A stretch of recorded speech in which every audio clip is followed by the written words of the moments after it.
வணக்கம் நண்பர்களே. பெருமுக்கல்ங்கிற குன்றுடைய சிறப்பையும் அந்த கோவிலோட பெருமையும் தெரிஞ்சுக்குவோமா? வாங்க கோவிலுக்கு போகலாம்.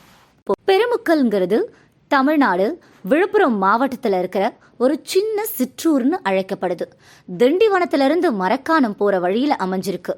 இங்க இருக்கிற குன்றுக்கு வரலாற்று சிறப்பு மிக்க கதைகள் பலவும் கூறப்படுது. இயற்கை வளமும் அழகியல் சூழலும் நிறைஞ்ச இந்த ஊருடைய முக்கிய தொழில் விவசாயமா கருதப்படுது. புதுவையிலிருந்து கிளியனூர் வழியாவும் இந்த இடத்துக்கு போகலாம். ராமனால காட்டுக்கு அனுப்பப்பட்ட சீதை இந்த குன்றுல தங்கினதாவும் இங்கதான் அவங்களுடைய சிறந்த புதர்வல்களான லவனையும் குசனையும் பெற்றெடுத்ததாவும் செவி வழி கதைகள் சொல்லப்படுது. சீதை தன்னோட மகப்பேறு வழியால முக்கியதால தான் இந்த ஊருக்கு, இந்த கோவிலுக்கும் இந்த மலைக்கும் பெருமுக்கல்னு கூறப்படுறதாவும் ஒரு கதை இருக்குதுங்க.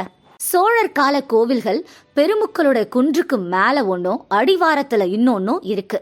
குன்றுக்கு மேல இருக்கிற கோவில் முதல்ல செங்கல் கோவிலா இருந்திருக்கு. விக்ரம சோழ காலத்துல கற்கோவிலா மாற்றப்பட்டிருக்கு. இந்த கோவிலோட இறைவனோட பெயர் தமிழ்ல திருவான்மிகை ஈஸ்வரமுடையார் என்றும் பெருமுக்கல் உடையாருன்னும் வடமொழியில முக்காயசலேஸ்வரர்னும் வழங்கப்படுது. பாறைகள்ல 60க்கும் மேற்பட்ட கல்வெட்டுகள் சோழ விஜயநகர பேரரசுடைய நாயக்க மன்னர்கள், ராஜகோபுரம், மகாமண்டபம் போன்ற கட்டுமான பணிகள், அப்புறம் கோவிலுக்கு வழங்கிய நன்கொடைகள் பற்றிய குறிப்புகள் கல்வெட்டு மூலமா அடையாளமா காட்டப்பட்டிருக்கு. ஸ்ரீ பாலசித்தர் மயிலம் பொம்மபுர ஆதனத்துடைய ஆதி குருவாகிய பாலசித்தர் இந்த மலையில இருந்துதான் தவம் செஞ்சாருன்னு மயூராசல புராணம் கூறப்படுது. சித்தர்களையும் முனிவர்களையும் ஒருங்கிணைச்சி வீர சைவ நெறியையும் சித்த தத்துவ கருத்துக்களையும் உபதேசம் இவர் செஞ்சாருன்னு சொல்லப்படுதுங்க. இயற்கை வளம் நிறைஞ்ச மருத நிலப்பரப்புகளுக்கு இடையில பெருமுக்கல் மலை சுனை நீர் வசதியுடன், அதாவது இயற்கையான நீர் ஊற்று வசதியோடையும் இயற்கையான குகை அமைப்பு தன்மையோடையும் இருக்குதுங்க.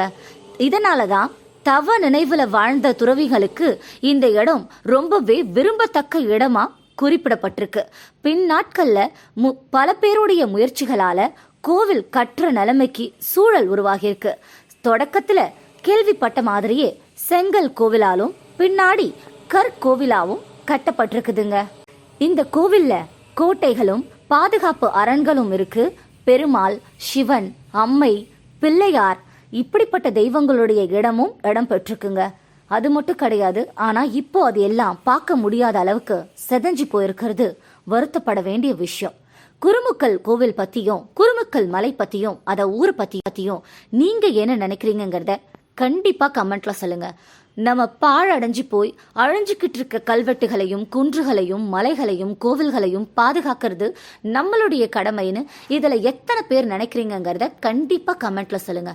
ஃப்ரெண்ட்ஸ்க்கும் ஷேர் பண்ணுங்க, லைக் பண்ணுங்க, சேனலை சப்ஸ்கிரைப் பண்ணுங்க. Thank you so much.